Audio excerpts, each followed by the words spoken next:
Klabu ya Young Africans baada ya kupata matokeo ya goli 2-1 mbele ya Azam, mchezo ambao ulichezwa kwenye uwanja wa Azam Complex Chamazi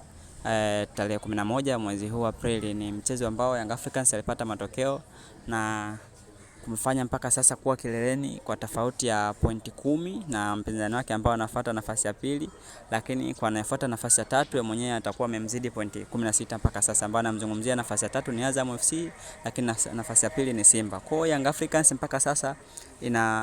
inaonyesha kwamba ni klabu ambayo ina nia ya kuhitaji ubingwa wa ligi kuu ya NBC Tanzania bara msimu wa 24-25.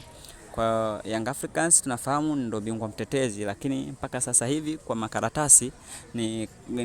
inaonekana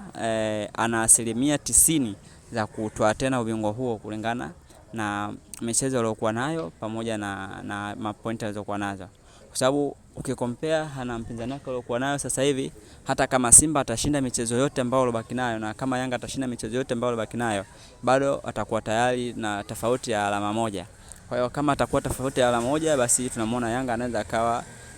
wakachukua ubingwa tena msimu huu. Licha kwamba kuna mchezo mmoja ambao mpaka sasa haijulikani kwamba utachezwa au utakuwa katika mfumo gani, ni ule mchezo ambao uliahirishwa pale Machi 8, mchezo ambao Young Africans alitakiwa kuchezwa na Simba. Hivyo mchezo huo mpaka sasa haijulikani kwamba majibu yake yatakuwa ni nini na kipi kitafanya, lakini klabu ya Young Africans mpaka sasa inaonyesha asilimia 99 za kutaka kutoa tena ubingwa huo, na kimsingi wanaonekana mpaka sasa ni mabingwa. Kwa uwezi kusema direct kwamba tayari wamechukua ubingwa kulingana na bado michezo ipo, lakini ni ngumu sana klabu ya Young Africans kupoteza tena michezo kupoteza mchezo wote kati ya hiyo michezo ambayo baki nayo, kwa sababu timu pekee ambazo huwa zinamsumbua Young Africans na ndizo timu pekee wengi walikuwa wanaziona kwamba zitaanza zikawa ni kikwazo kwa Young Africans ambazo zinaweza kumzuia Young Africans kwenda kutoa ubingwa, wakiwemo ni Tabora United,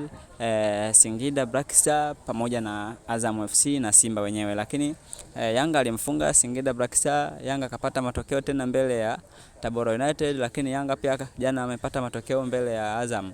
Kwa mtu pekee ambaye sasa anaweza kumzuia Young Africans kutokutoa ubingwa wake ni Simba mwenyewe, ambaye ndio mpinzani ana compare ubingwa na Yanga, na ambaye Simba mpaka sasa yuko nafasi ya pili. Lakini je, Simba atawezaje kumzuia Young Africans, na ingali hatujui kwamba ule mchezo wa Simba dhidi ya Yanga kama utachezwa au hautochezwa. Kwa hiyo kama mchezo wa Simba dhidi ya Yanga hautochezwa, basi ni ngumu sana kimsingi kuzungumza kwamba Yanga anaweza kupoteza taji hilo la ubingwa. Na ukiangalia kwa upande wa Simba kimsingi kwamba bado ana mechi ngumu, hususan kama mbili hivi, maana Simba tunafahamu ana mechi ngumu na Singida Black Star, lakini ana mechi nyingine ngumu ambayo ndio hiyo ya Young Africans wenyewe, ambazo mechi ya Singida Black Star hatujajua kwenye matokeo kwenye mpira chochote kitatokea, lakini mechi ya Young Africans bado na yenyewe ipo, haijulikani itakuwa katika misingi ipi, maana mpaka sasa TFF hawajatoa tamko lolote kuhusiana na mchezo huo kwamba utakuwepo au utachezwa lini. Kwa hiyo Young Africans mpaka sasa tunaweza tukaipa asilimia 98 ya kwamba ndio bingwa wa msimu huu 24-25 kwenye ubingwa wa ligi kuu ya NBC Tanzania bara.